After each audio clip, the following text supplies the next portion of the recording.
بسم اللہ الرحمن الرحیم۔ السلام علیکم۔ خبر نامے میں شامل کرتے ہیں آج کی ایک اہم خبر۔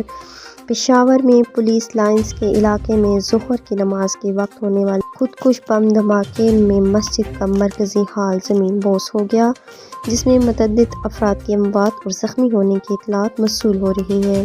ریسکیو 112 کے ترجمان بلال فیضی نے بتایا کہ اب بھی کچھ افراد مسجد کے ہال کے نیچے ملبے تلے دبے ہوئے ہیں اور ان کو نکالنے کے لیے آپریشن جاری ہے۔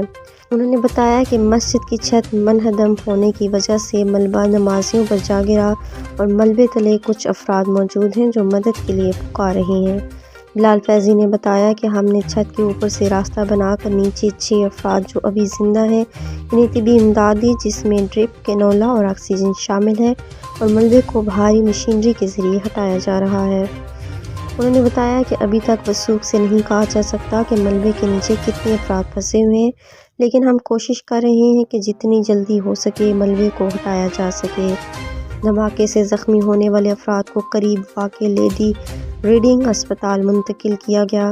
سپرنٹنڈنٹ پولیس کینٹ محمد ظہیر نے بتایا کہ تاحال اموات اور زخمیوں کی تعداد کا اندازہ نہیں لگایا جا سکتا۔